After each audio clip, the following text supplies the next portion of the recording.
Alors, continuons maintenant sur la partie 4 du cours du mouvement. Donc maintenant, on va passer à 3.3, l'équation horaire du mouvement.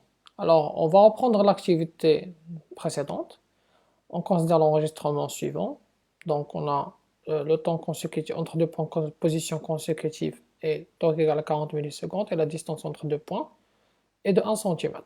Alors, remplir le tableau suivant. Ici, on a dans la position M0, la distance parcourue par le mobile est 0, mais l'instant aussi est 0. Alors au point M1, la distance la durée qui s'est écoulée c'est 40 millisecondes et 1 cm, la distance parcourue c'est 1 cm. Entre M0 et M2, ça fait 40 fois 2, ça fait 80 et ça fait 2 cm en distance. De la même manière, on continue jusqu'à remplir le tableau suivant. La question suivante, c'est de tracer, la distance en fonction du temps. Ici, on a 0 avec 0. On a, lorsque t égale à 40 millisecondes, la distance parcourue est de 1 cm, 80, 2 cm, 120, 3 cm et 160 millisecondes, 4 cm. On remarque que l'ensemble des points constitue une droite. Et là, donc, puisque cette droite passe par l'origine, donc c'est une fonction linéaire. Et on sait que une fonction linéaire s'écrit sous la forme y égale à ax. Et par analogie avec la courbe, on a ici, au lieu de y, on a ici x, et au lieu de x, on a t. Donc on a remplacé y par x et x par le temps. D'accord. Avec a, c'est le coefficient des vecteurs. Ça, les fonctions, vous les avez déjà vues en troisième année collège. Alors pour calculer le coefficient des vecteurs, déjà on fait la variation sur l'axe des ordonnées sur la variation sur l'axe des abscisses. Ici dans l'axe des ordonnées, on a x. Ici sur l'axe des abscisses, on a le temps. Donc on prend deux points et on fait x2 moins x1, t2 moins t1. La question 4, c'est quelle est l'unité du coefficient des vecteurs? On sait, on a x, ça doit être en mètres, et t doit être en secondes.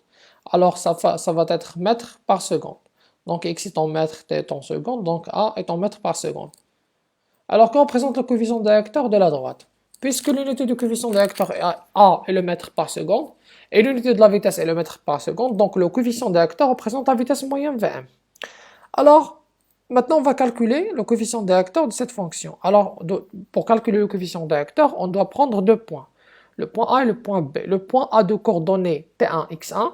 Toujours on commence par l'abscisse puis l'ordonnée. Et B c'est T2, X2. À partir de graphique, j'ai pris le point 40 avec 1. Et j'ai pris le point de... Attendez. J'ai pris le point de 40 avec 1. Et le point de... Pardon. Et le point 120 avec 3. On peut prendre n'importe quel point et on trouvera la même valeur. Alors ici on verra A c'est delta x sur delta t, c'est-à-dire x2 moins x1 sur t2 moins t1, c'est-à-dire que 3 moins 1 sur 120 moins 40. Ici, dans l'axe, les distances sont données en centimètres, donc on doit les convertir en mètres. Et les durées sont données en millisecondes, on doit les convertir en secondes. Alors, après calcul, on trouve que le coefficient de vecteur A, c'est 2,5 10 à la puissance moins 1 mètre par seconde. C'est la même valeur de la vitesse moyenne qu'on a trouvée dans l'activité 1. Maintenant, la question, c'est de donner l'expression numérique de la variable x en fonction du temps. On a déjà x égale à a fois t, donc on a remplacé a par sa valeur. Et ça, on l'appelle équation horaire du mouvement rectiligne uniforme. Avec x, c'est l'abscisse du mobile, on a un point M, et t, le temps en secondes. La question 8, maintenant on va choisir la position M0 comme origine de repère d'espace, 0, oui, et le moment où M2 est enregistré comme origine de repère de temps.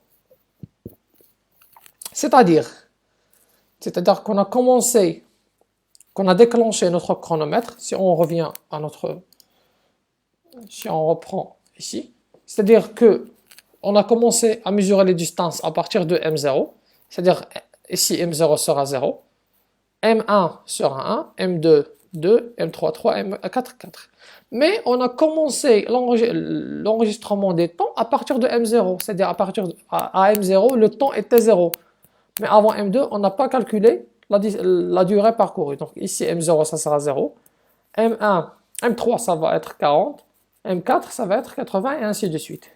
Alors, si on trace maintenant notre fonction, on trouve que c'est une droite. Si je trace les 3 points, on trouve que c'est une droite. Alors, cette droite ne passe pas par l'origine, donc il s'agit d'une fonction. Donc, son équation, elle est de cette forme. Donc, puisque cette droite ne passe pas par l'origine, donc c'est une fonction affine. Et une fonction affine en mathématiques s'écrit sous cette forme.